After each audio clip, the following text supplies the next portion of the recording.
മാന്യ പ്രേക്ഷകർക്ക് ദിവ്യകാരുണ്യനാഥൻ്റെ നാമത്തിൽ കോർപ്പൂസ് ക്രിസ്തി മനനത്തിലേക്ക് ഹൃദ്യമായ സ്വാഗതം. പ്രിയ സുഹൃത്തുക്കളെ, സ്തോത്രയാഗ പ്രാർത്ഥനയിലാണ് നമ്മൾ എത്തി നിൽക്കുന്നത്.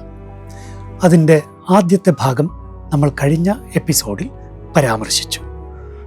കൃതജ്ഞതാ പ്രകാശനം, അത് ആ പ്രിഫേസ് അഥവാ ആമുഖ ഗീതിയിൽ ഉണ്ട്. പിന്നെ നമ്മൾ പ്രഘോഷണം നടത്തുന്ന കാര്യം പറഞ്ഞു. സാങ്ക്തോസ് സാങ്ക്തോസ് സാങ്ക്തോസ്, പരിശുദ്ധൻ പരിശുദ്ധൻ പരിശുദ്ധൻ, ഹോസാന, അതെല്ലാം നമ്മൾ കണ്ടു.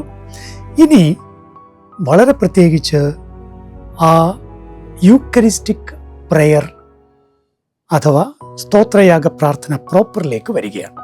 അവിടെ നമ്മൾ എപ്പിക്ലേസിസ്, പരിശുദ്ധാത്മാവിൻ്റെ ആവാഹനം. എപ്പിക്ലേസിസ്, പരിശുദ്ധാത്മാവ് നമ്മൾ കാഴ്ചവെച്ച അപ്പവും വീഞ്ഞും ഈശോയുടെ ശരീരവും രക്തവുമാക്കി മാറ്റുന്ന അതിസുന്ദരമായ ആ ഭാഗം എപ്പിക്ലേസിസ്. പ്രിയപ്പെട്ടവർ, ലത്തീൻ കുർബാനയിൽ 2 എപ്പിക്ലേസിസ് ഉണ്ട് എന്ന് എപ്പോഴും ഓർമ്മ വേണം. അപ്പവും വീഞ്ഞും ഈശോയുടെ തിരുശരീര രക്തങ്ങളായി മാറുന്നു. ഒപ്പം പരിശുദ്ധാത്മാവ് എല്ലാവരെയും ഒന്നാക്കി തീർക്കണമേ എന്ന് ഉടൻ തന്നെ നമ്മൾ പ്രാർത്ഥിക്കുന്നുണ്ട്. പരിശുദ്ധാത്മാവിൻ്റെ ആവഹനത്തിന് വേണ്ടിയുള്ള പ്രാർത്ഥന. അപ്പോൾ ഈ 2 എപ്പിക്ലേസിസ് അത് നമ്മുടെ മനസ്സിൽ വേണം. ഒപ്പം പ്രതിഷ്ഠാപന വിവരണം, ഇൻസ്റ്റിറ്റ്യൂഷൻ നറേറ്റീവ്, ഈശോ പരിശുദ്ധ കുർബാന സ്ഥാപിച്ചു എന്നുള്ള ആ വിവരണവും അതിൻ്റെ പരികർമ്മവും ഈശോ ഉപയോഗിച്ച് അതേ വാക്കുകൾ ഉപയോഗിച്ച് നമ്മൾ പ്രാർത്ഥിക്കുന്നു. ആ വാക്കുകൾ അവിടെ പ്രയോഗിച്ച് അത് ഉയർത്തുകയും ചെയ്യുന്നു.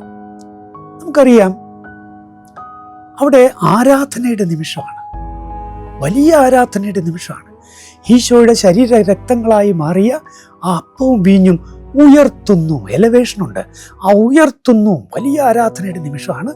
അതുകൊണ്ട് ആ നിമിഷം വലിയ പ്രാർത്ഥന ചൈതന്യത്തോടെ, അങ്ങേറ്റം ഭക്തിയോടെ നിലകൊള്ളാൻ നമുക്ക് തീർച്ചയായും സാധിക്കണം. ദിവ്യകാരുണ്യനാഥന് സ്തുതി. നിങ്ങൾക്ക് നമസ്കാരം.